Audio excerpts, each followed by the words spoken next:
I consider The Witcher 3 to be one of the best RPGs ever made. It has a massive and very immersive open world, from the city of Novigrad to the swampy shithole that is Velen, even all the way out to the Isles of Skellige. It's all very beautiful to look at and is an absolute wonder to explore. It has an in-depth and captivating storyline that, at least for me, always kept me wanting to know what happens next. It has some brilliant and also hilarious side quests, and its overall gameplay is phenomenal.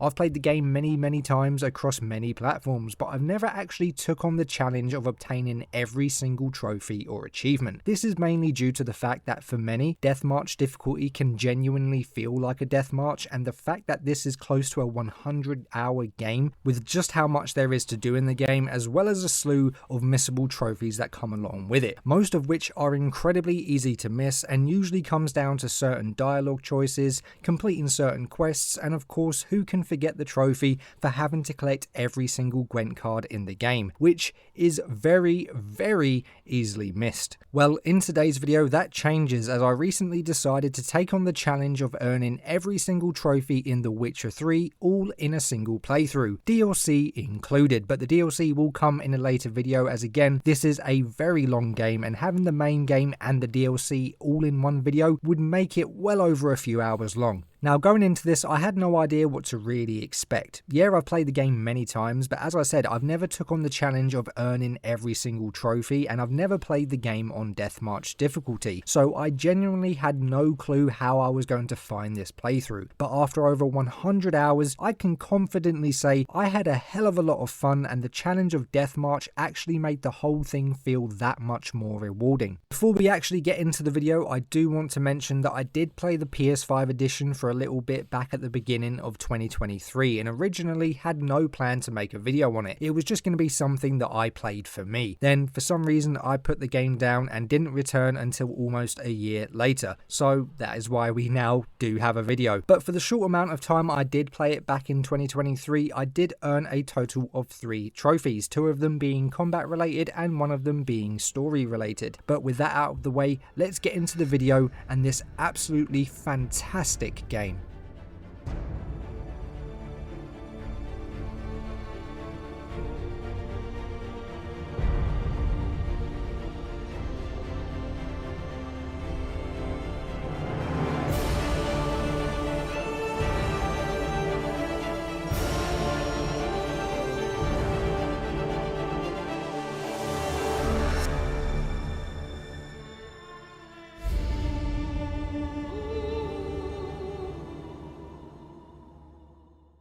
The story begins with our boy Geralt dreaming of Kaer Morhen, home of the Wolf School of Witchers. We find our main man trying to have a nice relaxing bath before a weird lobster looking thing decides to crawl in and take a crack at our balls. Turns out though it wasn't a real lobster and was actually conjured by everyone's favourite sorceress, Yennefer of Vengerberg, and she's naked. However, our boy doesn't get lucky today and is instead sent to go and find Ciri, who is training to become a Witcher. We then beat her in a race and go on to do a little bit of training ourselves, and I actually decided to use this section to nab a couple of combat related trophies early on so that I didn't have to worry about them later. The first was the Kaer Morhen Train trophy for performing 10 effective counterattacks in a row without getting hit or parrying, and the second was the What Was That trophy for performing an attack, a counter, a sign cast and a bomb throw in under 4 seconds. After getting those trophies, everything starts getting a little too chilly and the Wild Hunt then appears, who wants Ciri because of her elder blood and the powers that come with it. But before we can do anything to stop them, we awaken from the dream and find ourselves with our mentor and friend Vesemir. Turns out we were searching for Yennefer and the trail led us to White Orchard, but before we could head into the small village, we get attacked by ghouls and get our first real taste of combat on deathmatch difficulty. Gonna be completely honest with you here, a lot of people would have you believe this is an extremely tough fight on deathmatch. While I can fully understand the reasons why, truth is it's actually not. As long as you utilise your Quen shield sign and dodge like your life depends on it, because I guess in a way it actually does,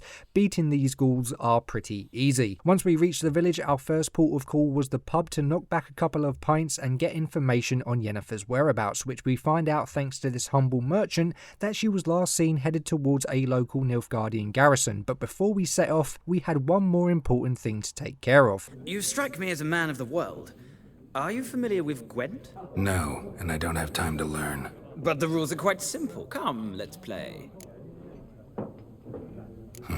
Why not? Yes, that was to learn how to play Gwent, and we get our hands on our first Gwent deck. Now, I actually really like Gwent. It's a fun little minigame that we have more than enough opportunities to play throughout the game, but it's also something that perhaps caused me the most stress throughout the game. You see, there is a trophy called Card Collector that requires us to collect at least one of every card available in the base game. These can be found in numerous different ways, but most commonly require us to purchase them from vendors or win them from other players. The trouble is, there are so many of them to collect, and there's also a decent amount of missable cards, and missing just one of these would lock us out of the trophy for the entire playthrough. So although finding Yennefer and Ciri is Geralt's priority, my priority is getting these poxy things. Continuing on with the story, we eventually make our way over to the garrison, but before the commander was willing to hand over what he knew on Yennefer, he first wanted us to take down a griffin that had been terrorizing his men and the local village, and as our favourite pastime is killing monsters, we say yes. Thankfully, the griffin wasn't too far away and wasn't actually that difficult to take care of, which honestly I did not expect. This is my first time playing Deathmarch, and as this was technically a boss fight in a way, I was expecting it to give me quite a bit of trouble, but apparently I'm either extremely skilled or extremely lucky because we took it down first try. Before reporting our success back to the commander though, I decided to quickly knock out another trophy, and that was the Power Overwhelming trophy for having all possible Place of Power bonuses active at the same time. For those of you not sure what a Place of Power is, it's essentially a runestone left over from the conjunction of spheres with a highly concentrated source of magical power that provides boosts to each of our abilities for a limited time, and can prove quite handy especially in the early stages of the game. With another trophy out of the way though, we head back to the garrison to report our success, and the commander tells us that Yennefer has travelled to Vizima, so with that information we head back to the village pub to inform Vesemir. Turns out though, Yennefer was also looking for us, meaning that all that hard work we put into taking down the griffin was for nothing really. She tells us that she has been working with Emperor Emir and that he has an offer for us, and so we set off to meet the Nilfgaardian ruler. However, on the way are chased by the Wild Hunt, but thankfully Yennefer has magic and was able to stop them so we could escape. Once at Vizima, we have another bath and then meet with the Emperor himself. He tells us that he wants us to help him find his daughter Ciri, who also just so happens to be our adopted daughter, which makes the whole thing a little bit awkward. He promises a hefty reward for finding her, and we say that we'll do it. Not for the money though, and purely out of concern for Ciri. Before leaving to begin our search though, we first Wouldn't mind a few rounds of cards. We then leave Vizima and find ourselves travelling to the swampy shithole of Velen. In Velen we find ourselves heading to a small village called Crow's Perch, where we are introduced to the Bloody Baron. He tells us that Ciri had in fact passed through here, however wasn't prepared to give us any information to help find our daughter before we help him, because of course. Turns out his wife and daughter had also gone missing, but they had gone missing because he was an arsehole and a drunk who had a knack for beating his wife. He tells us that he regrets everything that's happened and just wants us to bring them home and to ensure that they are safe. And so, not really having much of a choice as we need the information he has, we agree. Before doing that though, we had a few things to take care of first. We played some more Gwent, took part in a horse race and absolutely smashed it, something that we'll be doing a decent amount of in this game, and most notably meeting back up with an old friend called Kira Metz. Missed a spot.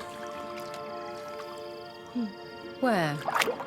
Turns out Kira also had information on Ciri, and she tells us that an elf not so long ago had recently been asking after her. Thankfully, she knew where this elf was hiding out at the time, and so we both head over there to see if we can find him. While investigating the elven ruins, we run into the Wild Hunt, who seems to have also been led to this cave, and after fighting them off, we find a projection message left by the elf for Ciri telling her that this location is no longer safe and to not spend too long here. However, no more information is revealed, but Kira does suggest investigating a group of crones hiding within Crookback Bog. We didn't leave the ruins completely empty-handed though, as while making our way through we made sure to loot absolutely everything, which managed to nab us the Bookworm trophy for reading a total of 30 books, journals and other documents. After leaving the ruins, Kira asks us if we can help her with some personal errands. Now, I'm not going to talk too much about this, but just know that we helped lift a curse on a nearby village, during which we managed to nab the trophy Let's Cook for learning 12 different potion recipes, which leads Kira to inviting us us on a date, which of course we can't refuse as witches have to get their leg over as well. And after things get a little too steamy to show on YouTube, we awaken the next day to find out that she had made a quick getaway. Turns out that she headed over to the same tower that was key in lifting the curse in the village in search for some notes that could be found there, as she plans on using them to bargain with King Radovid. We tell her to do as she pleases with them, and in return she promises to help us if we need her in the future, making progress towards the missable trophy Full Crew, and also unlocking the trophy Friends with Benefits for completing her subplot. Back to the main quest, our search for the Baron's wife and daughter leads us to discovering that the Baron's wife Anna actually had a miscarriage and the baby was never given a proper burial. This in turn transformed it into a creature known as a botchling who attacks those that scorned it as well as feeds on pregnant women. Our plan was to help this botchling pass on to the afterlife and using its blood ties to lead us towards the Baron's family. No idea how this works, just know that the plan did work and the spirit led us to a family that had plenty of information on the two missing individuals. Apparently the Baron's wife Anna had been carried off into the bog by some kind of creature, but the family did notice that just before this Anna had a symbol burned into her hand. They also tell us that the Baron's daughter was here as well, but is now currently searching for her mother and has travelled to Oxenfurt to enlist some help. Thankfully, Kira had already suggested looking into the Crones of Crookback Bog, and so with two leads now pointing us in that direction, we set off to find Anna and Ciri. After trekking through the bog, we eventually come across a small settlement where we find a bunch of kids as well as an older woman called Gran. We ask her if she's seen Ciri, and although she didn't want to help us out, the kids did. And after playing some hide and seek, one of them points us in the direction of someone called Johnny that could be found nearby. Turns out this Johnny was a godlin, however he couldn't give us any information as he had lost his voice, and so we had to help him find it. Whiskey, slither, ringworm, rubbish, bumblebee, flabbergasted. Ha! The sound of it! Peter Piper picked Prince Proxima a pack of pickled peppers by the pontar. Done celebrating? Turns out it had been magically contained within a bottle, which Johnny goes on to tell us was the Crones' doing. He also tells us that the Crones are as old as the forest itself and aren't the type of people you want to cross. He also reveals that he had seen Ciri while taking a morning dump running from something through the woods towards the children's hut, and agrees to convince Gran to allow us an audience with the ladies of the wood in the hopes that they can tell us more. Turns out they do have information on Ciri, but like everyone else in this game so far, we have to do something for them first. You see, they had tasked us with taking out some kind of monster in the forest who had taken a liking to killing people in the nearby village. This monster was a tree, and it's here that we are given quite a major decision. We can either spare the tree, in turn freeing the children and Granny from the Crones in the bog, but doing so means it will continue to feed on the villagers, or we can kill it to stop the continuous killings of the villagers. Now the Crones had told us that if we kill it they would give us the information they have on Ciri, and so we of course decide to kill the tree, in turn saving the villagers from death. Not entirely sure if this was the best decision though, as once we get back to Gran and the kids, we are instead greeted by the Crones, who definitely catfished us as they look different to say the least, and it is implied that they had also eaten the kids.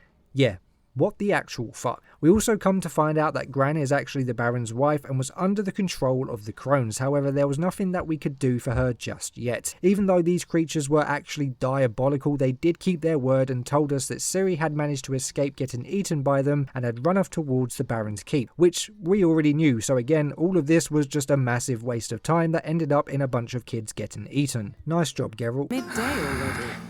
We tell the Crones that we won't let them get away with their atrocities, however they taunt us as they make an exit, taking Anna with them. With this new information though, we head back to Crow's Perch and inform the Baron of what we have discovered.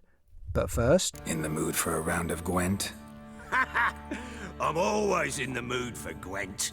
Let's lay him down. After giving him an absolute thrashing in Gwent and sharing what we have found regarding his family, he stays true to his word and tells us everything else he knows regarding Ciri, and that she eventually left the keep and made her way towards Novigrad. And although we haven't yet completed this questline, we are rewarded with the Family Counselor trophy. Before heading to Novigrad though, we know that the Baron and his men most likely won't be able to handle what awaits them in the bog, and so we meet up with him and his men to launch an assault on the Crones. Although we don't find the Crones, we do find Anna as well as the Baron's daughter, who had come with a team of men to rescue her mother, and together we fight off a massive fiend as well as a bunch of other monsters. And after clearing the area, the Baron somewhat makes amends with his daughter and then takes Anna away to hopefully get her the treatment she needs. This does however bring us an end to his questline, and and we can now turn our focus back onto finding Ciri. Of course, on the way to Novigrad we end up getting a little bit sidetracked and find ourselves taking on a few Witcher contracts to earn us some scratch. One of these contracts involved us finding and killing a monster known as a Shrieker, which actually managed to nab us a trophy of the same name.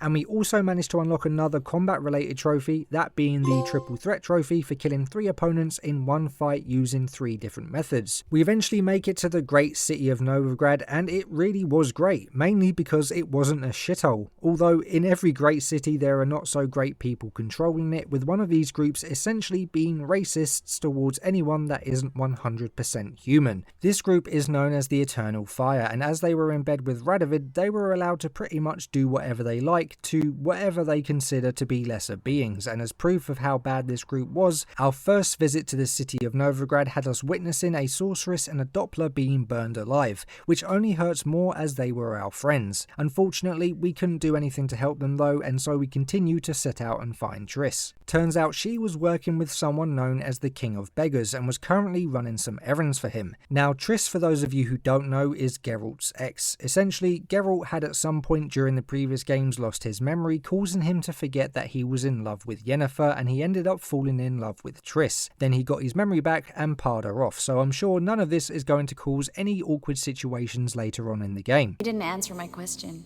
How's Yen? She's fine. That's good. Asking about anything specific? Never mind. I got my answer. It was at this moment he knew.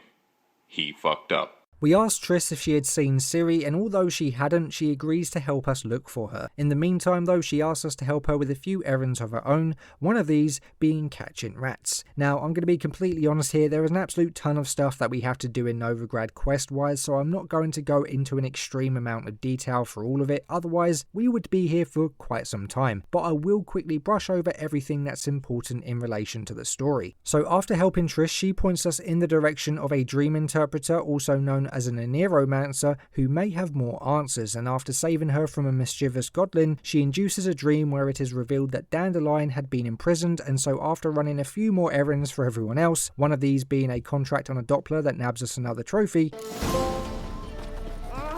we eventually break into the Eternal Fire's headquarters, obtaining Dandelion's location, and we then team up with our old friend Zoltan, a Doppler by the name of Dudu, and Dandelion's love interest called Priscilla, where we manage to set a trap and rescue Dandelion from the clutches of the Eternal Fire. Turns out though, Geralt, must you ruin everything? I had him just where I wanted him. regardless of whether or not Dandelion thought he could have escaped by himself, we do get another story-related trophy for rescuing him.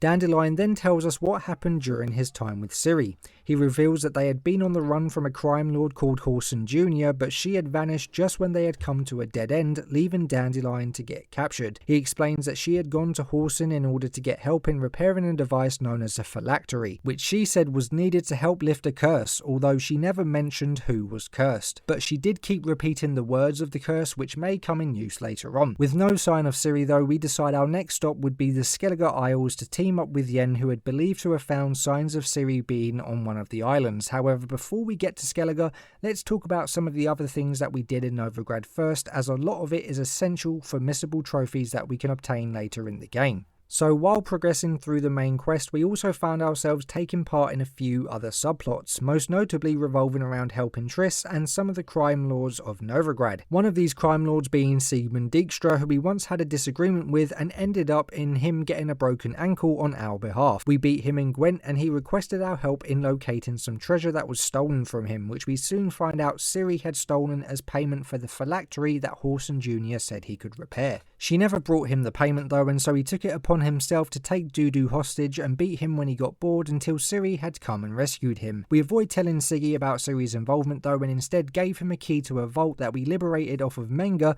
when finding Dandelion's location. We also find ourselves working with King Radovid, who had a fixation with finding a sorceress called Philippa Eilhart. While he had previously cut out her eyes, she survived and his hatred ran deep. He wanted to ensure that the job was finished and so hired us to find her. While we didn't find Philippa, we did find a megascope crystal that indicated she was still very much alive, but we avoided telling Radovid this and instead told him that she must have died in a fire when some witch hunters had raided her hideout.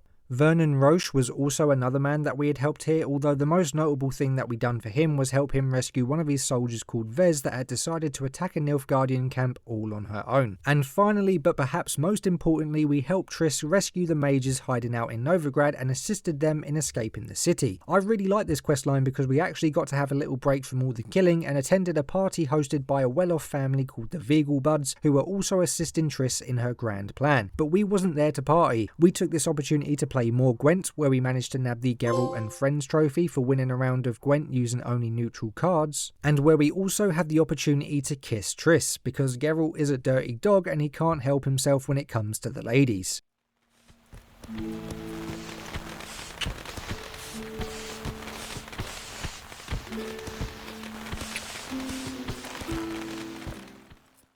After sucking each other's faces off, and with the help of Dijkstra, we then helped Triss get all of the mages out of the city, preventing them from becoming toast, and where we then have one of the most debated choices in the entirety of the game. You see, we have the option to tell Triss we love her, resulting in her staying behind and us rekindling our romance in more ways than one. However, I am Team Yennefer, and so for this playthrough, we tell her, I'll remember you too.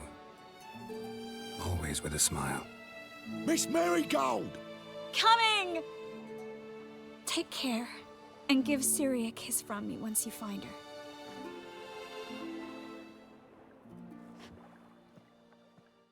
yes, fucking awkward, and what's even more awkward is that Dijkstra watched the entire thing play out.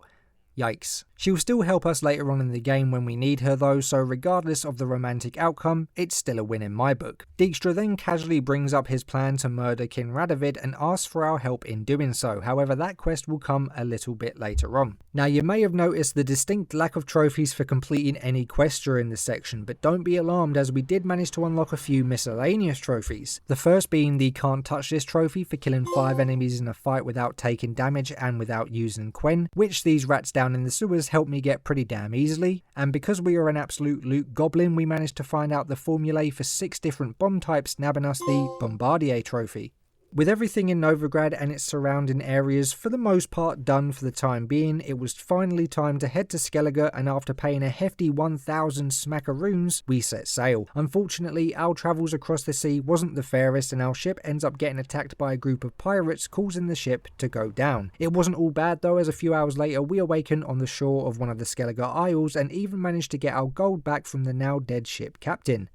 Nice. Just for that, I think I'm definitely going to give this guy a 5-star review on Uber. After getting our bearings, we head to the nearby castle where we find Yennefer and attend the late King Bran's funeral. Of course, just because it's a funeral doesn't mean our boy can't flirt, which honestly, probably not the best place to do so, but hey, Geralt be Geralt. We then head up with Yennefer to attend the wake with the rest of the Skelligans, however she was there for another reason entirely. We were here to break into one of the court's advisors' workshop to steal the mask of Uroboros? Uroboros? Yeah, whatever that says. That will allow us to see glimpses of the past through magical imprints left in the world, and Yen hopes that this will help us track down Ciri. So after a bit of snooping around, we end up tripping balls, killing a bunch of stuffed animals and getting our hands on the mask. We then end up meeting up with Krakon Crate, and even though we had just stolen something from his castle, he still gives us permission to investigate an area on one of the isles that had recently been the site of a magical explosion believed to have been caused by Ciri. He also asks us to assist both his son and daughter that were currently out on their own little adventures, and of course we want that missable trophy at the end of it, so we agree, but that will come a little bit later. For now, let's focus on Ciri. We meet Yen at the site of the magical explosion, get another trophy for killing 50 enemies using the environment, and using the mask we were able to see what the magical imprints had left behind. We find out that Ciri was in fact on the island and as such may still be, however she was currently being chased by the hunt. Ermion then points us towards the town of Lofoten where the wild hunt had previously attacked, and so we head there to investigate further. The survivors of the attack tell us that Ciri was recently in the village and was last seen with someone by the name of Craven. We learn that Craven, real name Skjarl, was actually dead, but thanks to us having a sorceress on our team, Yen used her magic to reanimate his lifeless corpse to obtain more information. Skjarl tells us that a mysterious man, most likely the elf believed to have been helping Ciri, had brought her to the town shortly before the attack, and that while there, she had seen her fair share of old lady boobies. Then when the Wild Hunt arrived, he helped her escape the town and witnessed the mysterious man use magic to knock her out and sailed out to sea. Skarl had also been knocked out by the Wild Hunt, however managed to catch a glimpse of a weird looking creature called Uma that we had previously seen back at the Baron's Keep in the shithole of Velen. And yes, I am going to keep referring to it as a shithole. Yennefer comes to the conclusion that this creature could be the key to finding Ciri, and so our next goal was to head back to Velen to get our hands on the little rascal. Oh, and we also get another story related trophy for obtaining the information from Skarl's corpse. Before heading back though, we still had a little bit to do in Skellige. We first helped Craconkrate's daughter Ceres break the curse that afflicted one of the Skellige Isle clan's leaders by chucking his baby into a fire. Don't be alarmed though, no babies were actually harmed during the process and was actually a trick to break the possession that a monster called a Him held over Udalric. And we also helped Crack's son Hjalmir take down a giant that he had set off to kill in order to reclaim the island for its original clan. It was not all well and good just yet though, as shortly after returning to Crack with his children, the castle is attacked by bears that were actually once people. It seemed these people were afflicted with a curse of some kind that turned them into what is referred to as a berserker, and that someone had purposely forced this transformation, which we discover was actually the result of the late King Bran's wife, who was hoping to outcast the Oncrates, allowing her son to rule over the islands. Her plan didn't work out so well though, as now she faced death. I sentence to death. You will be chained to a rock, to perish of hunger and thirst, and sea fowl will peck apart your remains. But with that, we had successfully dabbed in politics and helped the island crown a new monarch, unlocking the trophy Kingmaker, even though Ceres was a woman, so technically it should have been called Queenmaker, but you know, whatever, potato potato. With another subplot now completed, rather than continuing on with the main quest, I decided to go around and do quite a decent amount of cleanup, mainly on the Isle of Skellige, and the reasons why I made this decision is 1, because we will get locked out of quite a decent amount of quests that we need to complete in order to get our hands on a few trophies. 2, we needed as much XP and as much powerful gear as possible for the fight ahead, and going into these upcoming battles without being properly equipped, especially on Death March difficulty, can make certain points feel nigh on impossible due to the amount of damage the enemies can take and deal. And 3, it would make any remaining cleanup that we needed to do after the main story a hell of a lot easier and quicker, as most of it would then be tied to Novigrad and Velen. Well, okay, let's rewind a minute. I called it by its actual name. I meant shithole. There is quite a lot to go through here, so I'm not going to be going into all of it, as again it would take quite some time, so we are just going to quickly go through what we done and the trophies we unlocked while doing it. So while going through the game and this whole cleanup stage, we have been playing everyone we possibly can at Gwent for the missable cards and trophies, with our first Gwent related trophy being the all-in trophy that we got by playing 3 hero cards in a single round of Gwent and winning the match. We then ignited the gas produced by Dragon's Dream Bombs, using it to burn an opponent to death 10 times, unlocking the That Is the Evilest Thing trophy. We discovered our 100th fast travel point for the Globetrotter trophy. We completed 2 contracts, killing each of the monsters without using signs, potions, mutagens, oils or bombs for the Even Odds trophy. We successfully won every single horse race in the game, unlocking the Fast and Furious trophy, something which I'd also been making progress towards throughout the story. We completed the contract on a monster known as the Woodland Spirit, unlocking a trophy of the same name. We completed another contract on a vampire known as Sarasti, unlocking the Fearless Vampire Slayer trophy. We defeated the champion of unarmed combat Olaf. Yes, it's a damn bear, because apparently a bear is allowed to be a champion of unarmed combat, but beating it did nab us the Brawler trophy. Continuing on our fist fighting escapades, we then took down a rock troll, officially making us the champion of champions in unarmed combat, unlocking the Brawlmaster trophy. We then entered a high stakes Gwent tournament in Novigrad, and because we had a pretty serious deck and we were at this point pretty much a Gwent master, we absolutely smashed the competition, unlocking the trophy Gwent Master. We successfully helped the remaining potential allies that we could use to bring to a fight later in the game, with our final ally being Ermion, unlocking the Full Crew trophy. We completed another contract on an Earth Elemental called Therazan, unlocking the Ashes to Ashes trophy.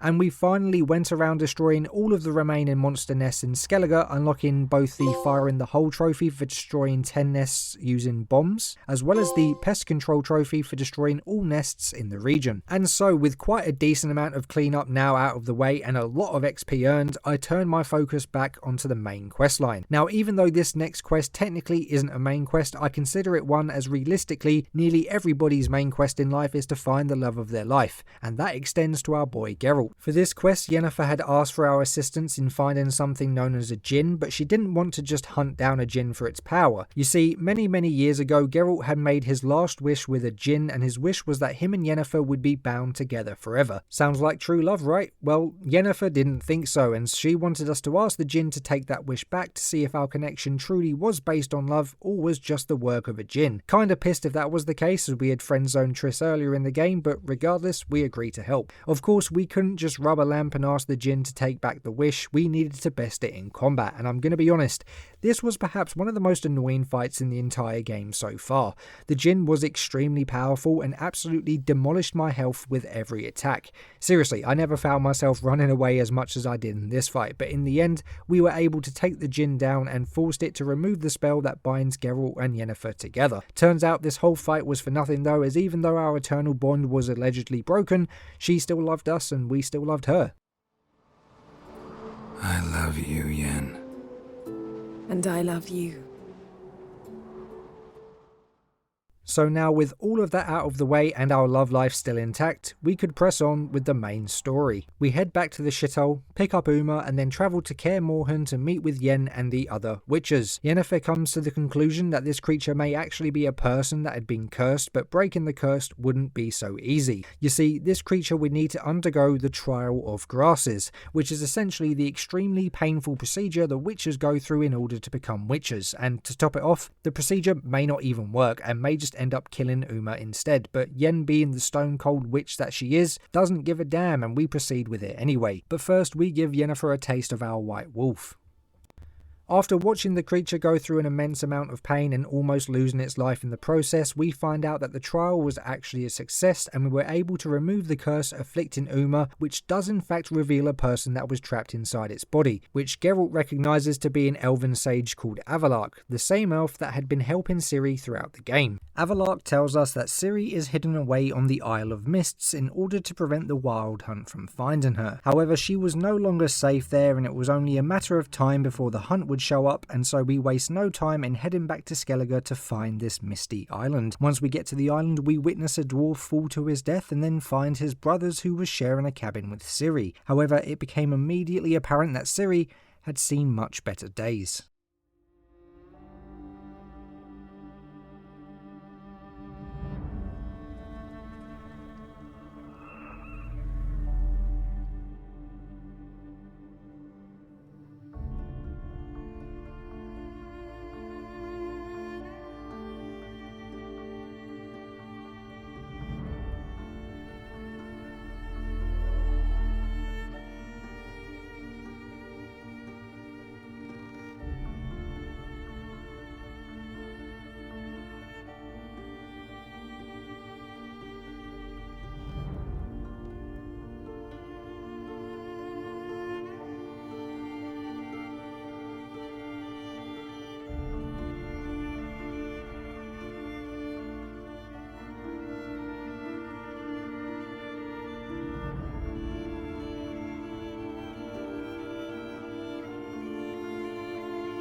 Yeah, this is a pretty sad moment for Geralt, but now was not the time for tears, as thankfully Avalark's weird magical orb that had guided us to the island also managed to bring Ciri back to the land of the living.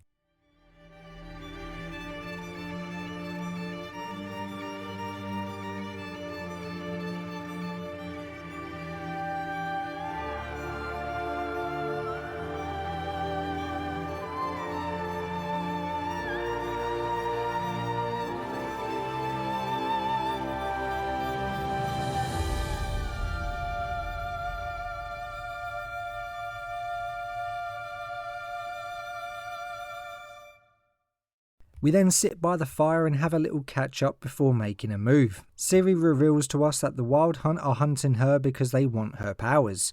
You see, their home world is facing annihilation, and so they decided to invade our world instead, although the Wild Hunt doesn't have the ability to move all of their forces to this world and so want her powers to do so. Obviously, this is bad as it would pretty much mean that everybody in our world would be facing quite a gruesome end. To combat this, Avallac'h had been teaching Ciri to control her powers in the hopes that it may eventually be used to repel the Wild Hunt and stop our world's impending doom. And we also unlock another story-related trophy for finding Ciri. After catching up with Ciri though, we decide to head back to Kaer Morhen, but unfortunately have to get teleported as a bunch of dwarves decided to steal our boat. Unfortunately, this led the Wild Hunt straight to us, but thankfully we had been planning for this and managed to call upon a bunch of our friends that we had been helping throughout the game to assist us in holding them back. Even though we put up a pretty decent fight against the Hunt, we were still losing pretty badly, which unfortunately resulted in Vesemir losing his life. Were an unruly child. I adored that about you.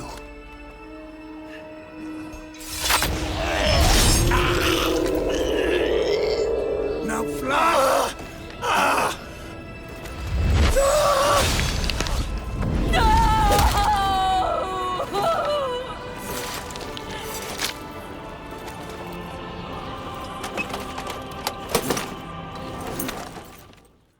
After seeing him die though, Ciri seems to lose control of her powers and lets out a tremendous scream that was so loud and I assume painful as it kills a few of the Wild Hunt and forces them to retreat. Before Ciri's uncontrollable outburst kills us all though, Avallac'h appears and manages to use some magical elven words to seemingly knock her out. Once again, this is a pretty painful moment for Geralt. Not only did he not so long ago get the scare of his life when he thought Ciri was dead, but now one of his best friends had lost their life as well.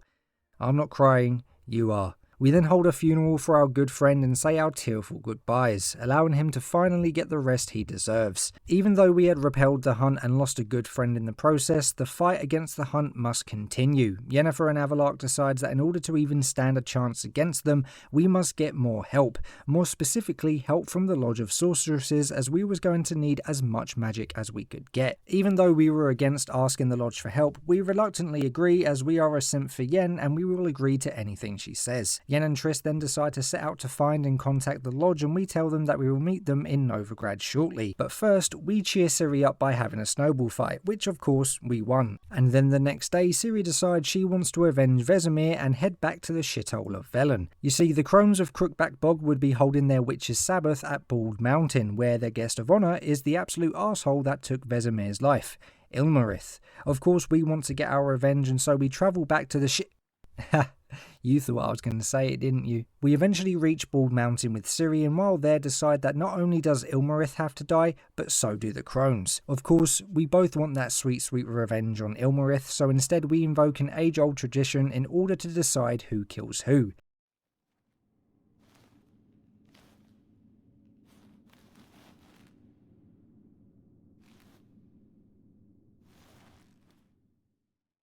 Yep, Ciri lost, so while we set out to find Ilmarith, Ciri set out to find the crones. We then have a pretty lengthy fight against the crones, as I can't lie, having 3 of them to take down all at once is a bit of a pain even while playing as Ciri. After taking them down though, we discover that one of them was actually playing dead, and she manages to take Vesemir's Witcher medallion that Ciri was wearing and unfortunately makes an escape. Come here.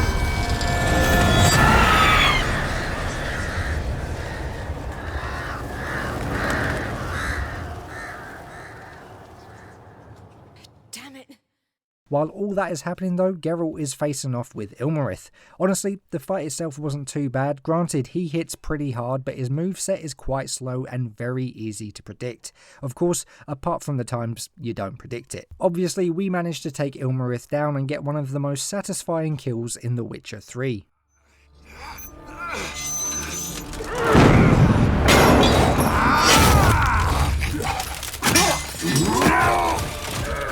Who taught you to fight like this?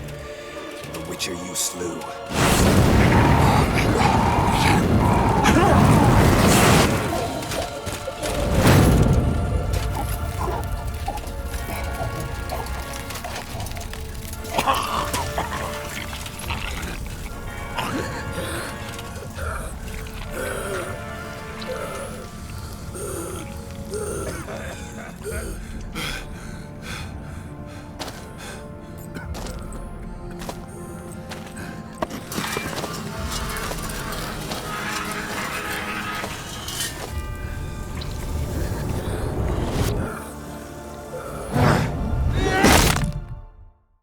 After the fight, we then decide to take a quick break with Ciri to catch our breath before continuing on ahead, and we also make sure to pick up the only magic acorn in the game and then refuse to give it to the villagers, because you should never willingly give someone your nut unless they worked hard for it, which they didn't. At this point, we then head back to Novigrad with Ciri to meet back up with everyone else, but before continuing on with the main quest, I managed to nab a couple more trophies. The first was the Armed and Dangerous trophy for crafting and equipping all pieces of Witcher gear from a single Witcher set, and the Mutant trophy for putting a mutagen in all 4 available slots. Back in Novigrad, we find out that 2 sorceresses from the lodge, Philippa, essentially the head of the lodge, and Marguerite was actually in the area. However, both of them were in a spot of bother, and so we needed to help them. First, we worked with Triss and headed down to Dijkstra's bathhouse, where he had managed to semi-capture Philippa.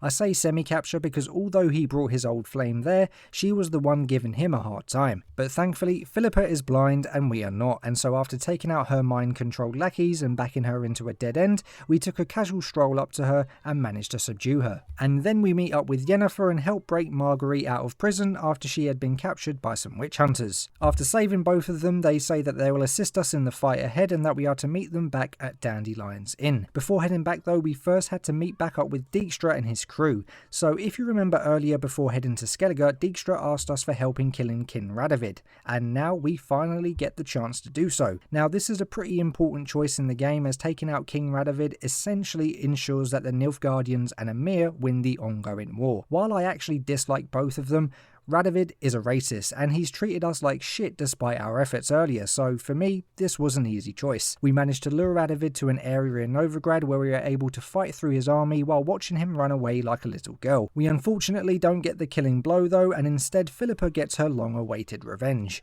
burning out his eyes and then stabbing him in the back. With Radovid now taken down, we all decide to meet back up to discuss what happens next, but it turns out that Dijkstra had actually double-crossed us and had other plans now that Radovid was dead. You see, he had us believe that this was to help Emir win the war and essentially to stop the senseless killing of mages and other non-100% normal humans alike. However, his real plan was to now take lead of what remained of the Redanian army to continue the fight against Emir, and while he offers to spare us, he isn't willing to do the same for our accomplices, which, if you ask me, is a pretty big dick move, and so we decided to kill him, bringing the quest line to an end and unlocking another trophy.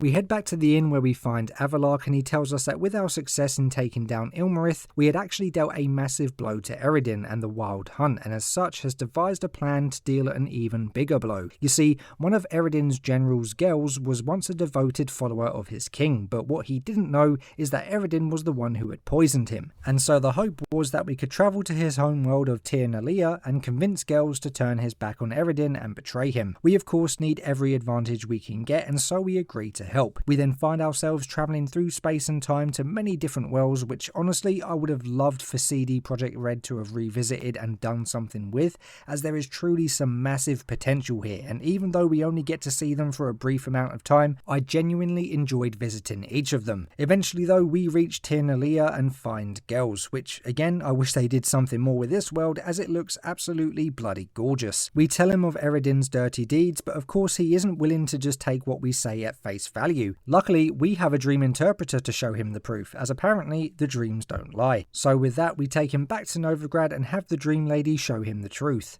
Thankfully, this manages to convince him enough to agree to betray Eredin, and even tells us that if we sail to Skellige and get our hands on an artifact known as the Sunstone, we will be able to summon the Wild Hunt ship known as the Naglfar, and Eredin will come along with it. As we succeed in getting Gels to betray Eredin though, we manage to unlock another trophy.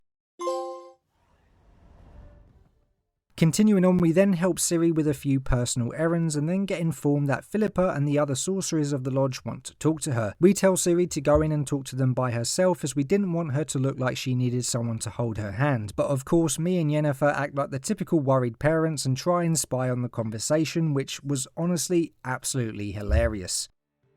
I'll just have a peek.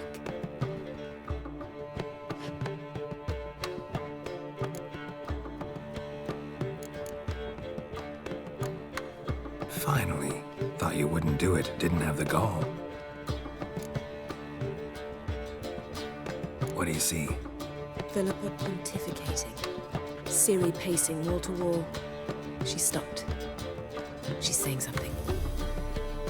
Philippa's turned pale. That's my Ciri. Probably gave her an earful. Quiet! Here she comes.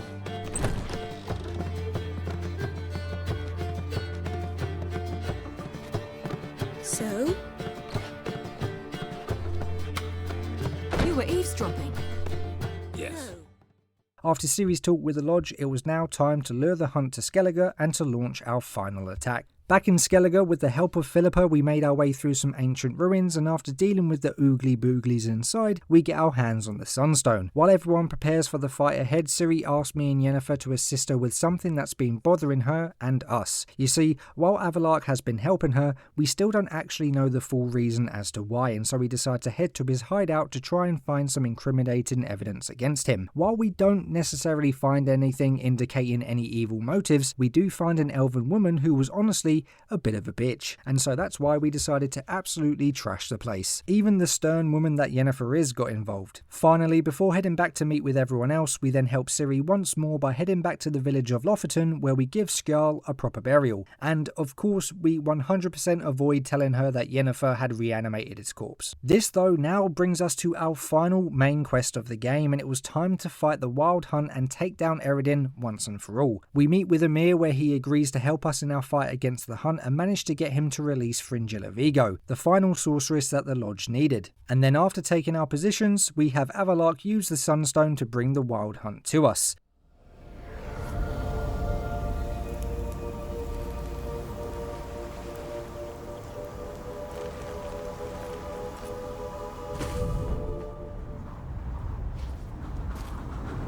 The elven bauble worked.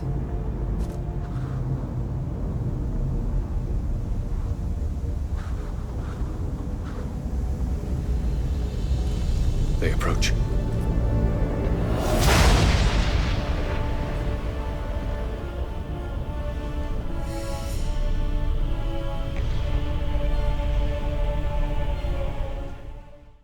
Of course, this wasn't going to be an easy fight, and Eredin's general Corintha uses his staff to freeze Geralt and the Nilfgaardian army in place. Thankfully though, Ciri sensed that we was in danger, and while she puts up a valiant fight against Corintha, she unfortunately doesn't manage to kill him, but she does manage to break his staff, freeing Geralt and the army from the ice. And then we finish what Ciri started and kill the general, plunging him down below into the icy depths of the ocean. With the general now down though, it was time to board the Naglfar and face Eredin. The fight itself wasn't actually too bad. I remember doing this on normal way back on release, and he was one tough cookie, but as I've been preparing for this fight for pretty much the whole game, he was much easier than I anticipated. I'm not saying I took him down in one hit, and I still had to put a fair amount of time and effort into actually beating him, but as long as I utilised my many different decotions and abilities at my disposal, we were eventually able to take him down and finally bring an end to the Wild Hunt.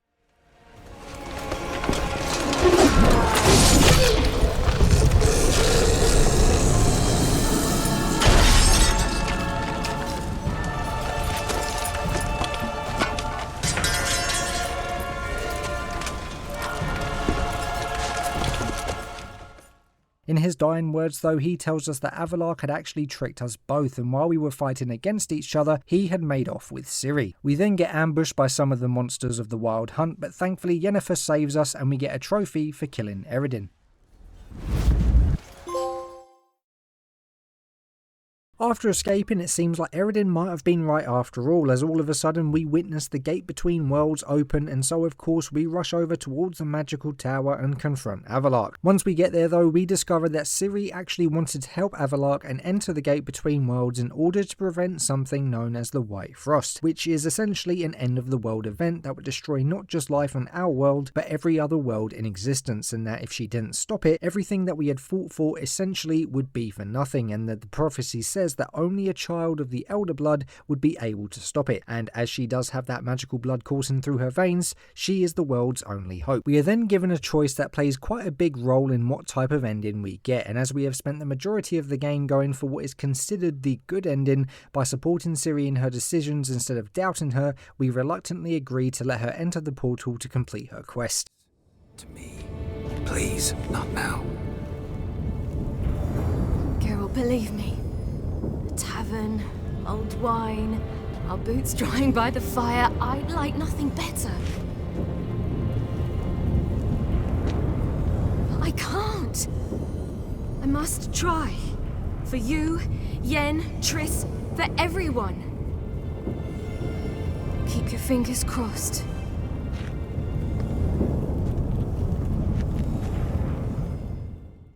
We then see Ciri enter the gate and watch as she struggles to withstand the power of the White Frost, but thankfully all of the good memories we've given her convinces her to push on and keep fighting. We then witness the White Frost get brought to an end, however the gate closes with Ciri still inside.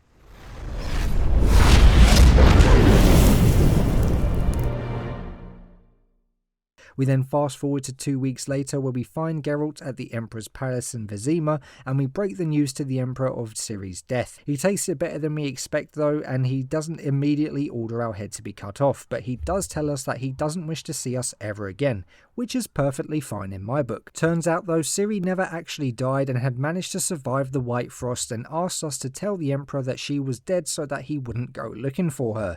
You see, Ciri quite liked the life of being a witcher, and after collecting a sword specially crafted and enchanted just for her, we then take a couple of contracts with Ciri until she eventually decides to follow her own path. This however does bring us to the end of the story of this absolutely phenomenal game, and we are rewarded with a total of 3 trophies. Passed the trial for finishing the game on any difficulty, ran the gauntlet for finishing the game on Blood and Broken Bones or Death March difficulty, and the Walked the Path trophy for finishing the game on Death March difficulty. Now I have to say guys, I had an absolutely phenomenal time going through and experiencing the story once again, and quite frankly, honestly so chuffed with myself that I managed to do it on Death March difficulty. But I'll save talking massively about it now so we can continue on with our remaining trophies. So with the main story out of the way, we could turn our focus onto the cleanup, and thankfully as we spent a lot of time during the main story making progress towards this stage, it didn't take very long to unlock the rest of the trophies. I'm not going to go into much detail here as we all know what the cleanup stage in 99% of games consist of, and even though it was now safe to change difficulty, I actually thoroughly enjoyed the extra challenge that Death March presented, and so I did all of the cleanup on Death March difficulty as well. The first trophy we unlocked was the Dendrologist trophy for fully maxing out and acquiring all abilities in a single skill tree. We then got the Munchkin trophy for reaching level 35. We took on all of the remaining Witcher contracts, nabbing us a total of 2 more trophies. The Fiend or Foe trophy for completing the contract on Morvad, and the Geralt the Professional trophy for completing all Witcher contracts in the game. We then farmed a couple of Skellige pirates for our remaining combat trophies, unlocking us the Humpty Dumpty trophy for killing 10 opponents by knocking them off of somewhere high up with the Ard sign. The Enemy of My Enemy trophy for using the Axii sign to force one opponent to kill another a total of 20 times. The Overkill trophy for making an opponent suffer from bleeding, poisoning and burning at the same time a total of 10 times. And the Master Marksman trophy for killing 50 enemies with a crossbow bolt to the head. Which brings us to our final trophy of the game, and that was the very easily missable card collector trophy. Now throughout the game I had made sure to obtain every missable Gwent card, as well as purchasing all available cards and playing every named NPC with a guaranteed card as a reward. But we still had a few more that we needed to get that were essentially RNG, as we needed to beat random opponents in a game of Gwent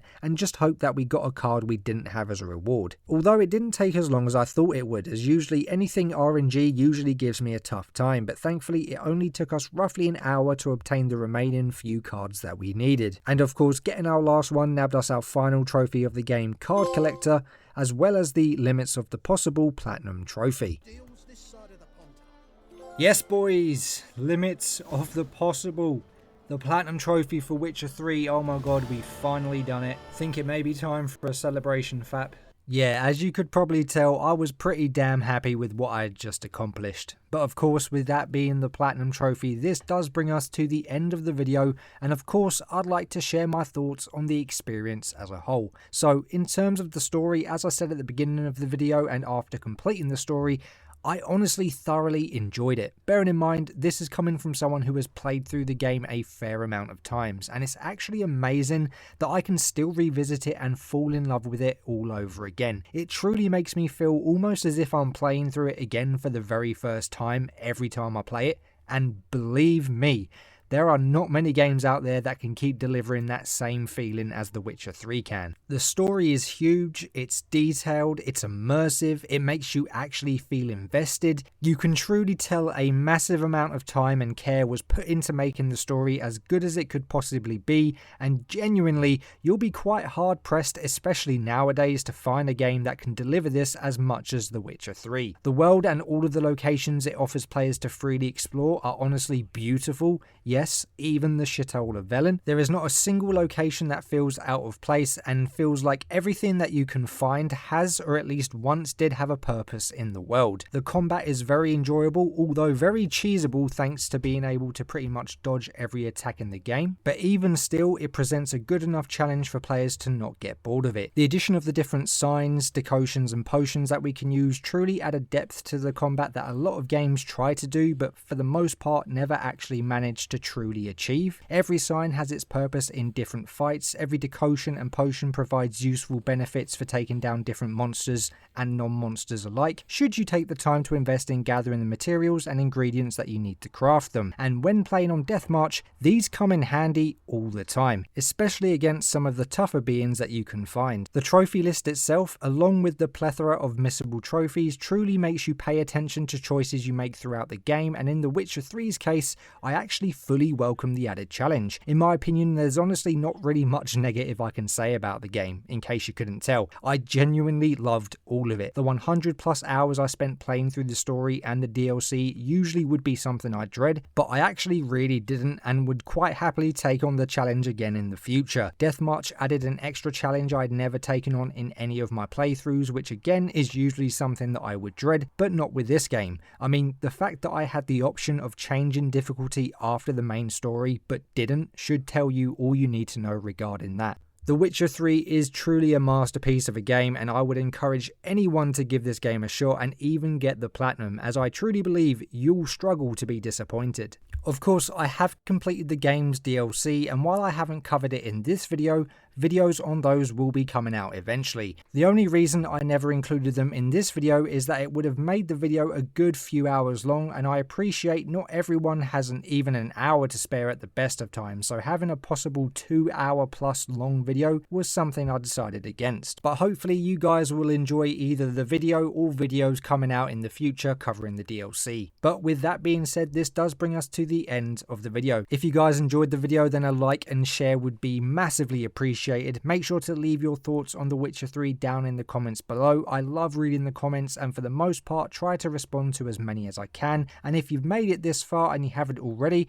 then make sure to hit that subscribe button and turn notifications on to stay up to date with everything I upload. We are almost at that 50k mark, guys, and I would honestly love to reach it before Christmas. That would genuinely be the best Christmas present I could ever ask for. But with all of that, I hope you all have an amazing day, and I'll see you all in the next video.